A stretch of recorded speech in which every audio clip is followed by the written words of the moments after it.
And nope. Good afternoon and welcome to this week's edition of the on-record portion of the Rockbridge Report.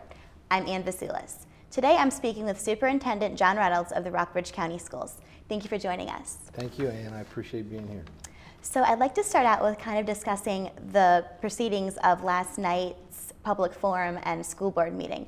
What were your thoughts? What was going through your head? Well, first of all, the public hearing phase is part of required by the Code of Virginia as part of our budget process. It's there just for what last night was, and that is to seek input from our citizens, our parents, even our staff as to their thoughts, their hopes, their priorities for our school budget for the coming year. And yes, as we all know, it was a lot of folks there last night, far more than we've ever had before, but that's not necessarily a bad thing. And in many ways, I think it's a positive thing. We are dealing with serious issues. We're dealing with serious budget shortfalls, which will have effects on our school system different from in the past. And it was good to see so many people there last night. Did any of the statements that any of the public made really stand out to you? Well, I think two things. Certainly, I think the passion and that parents and community leaders have for their schools, their community schools, came out, and I thought that would happen. I also heard from students, I heard from teachers, I heard from parents who said that programs outside the core areas are important for the whole experience, the public education experience for their students. And that was important. And finally, at the end, I think the message that was coming through is that what we really need is more revenue, and not cuts and not closings, but more revenue. And that maybe the focus turned to our elected officials at the state and local levels for some help for our public school system.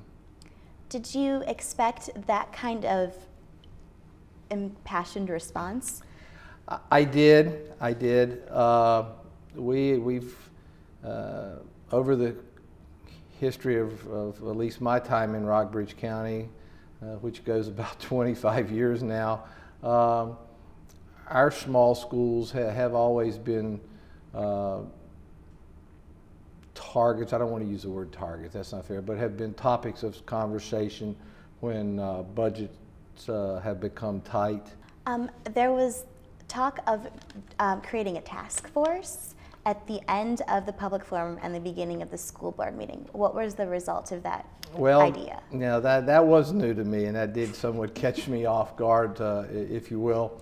But I did speak to one of the people who kind of, the spontaneity of that, I think really has turned into a citizens group who has at least indicated to me today in the only brief conversation I've had with them is that their focus will be to get the attention of our legislators in Richmond, and I certainly support that wholeheartedly. But is there enough time? It's a very good question, a very fair question. I don't know that. If there's enough time. I think the budget process is well on its way in Richmond, and in fact, I'm hoping that we'll have at least some definite numbers within a week as to what we can work out, or what's worked out between the House of Delegates and the Senate in Richmond. We desperately need some kind of at least definitive idea about what kind of revenue we're talking about. Okay. In the event that you don't get that information before the budget's due April 1st, how is the school board going to handle that? Well, I think we will present to the local Board of Supervisors what we think will be our needs. That certainly can be modified and always has been. It's our request. The first stage that has to be done by April 1st is our request for revenue, for funds from the locality. They don't act on that at that time. They go through another month of their own massaging of the numbers and have their own public hearings before they actually return a budget to the school board. So there's time. Good. So there's the potential that the budget cut could be even higher if it went through the Board of Supervisors. That's very, well, hopefully certainly not from the one that's going to the Board of Supervisors. That's possible, and that's the number or the figure that we need from the General Assembly as to exactly how severe these state budget cuts are going to be. Right. Okay. So let's turn our attention a little bit to how this is going to affect the students, because that was the biggest issue. Was parents and citizens and teachers were all so concerned about what was going to happen to the education and the quality of education and everything of the students. Well, I think in two ways, two very distinct ways. Obviously, if students have to go to another school, there's a whole emotional part that goes on about changing schools and how am I going to be accepted, how are things going to be at a new school.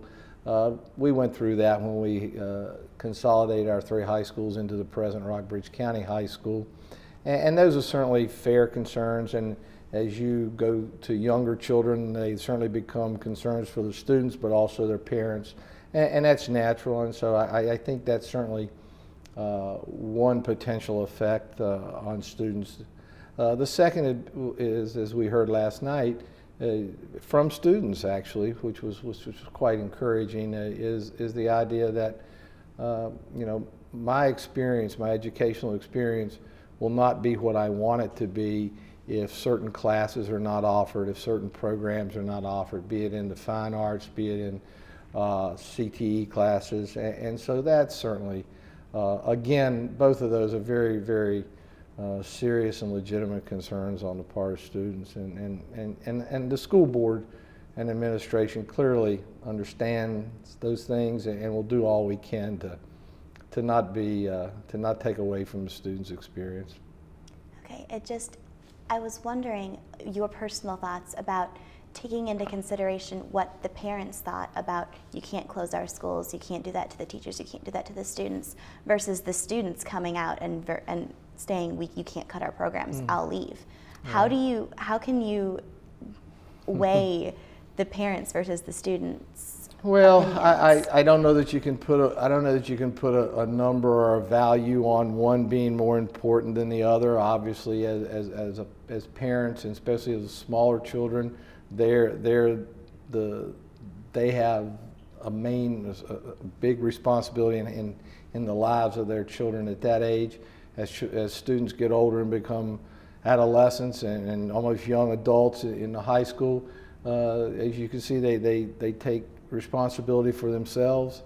But I don't know that you can weigh that one is more important than the other or should be given more consideration. They're both serious issues, and these are definitely challenges for us. And again, as I hope I have pointed out, it's not that the school board has any desire to close schools. It's not that it has any desire to cut programs.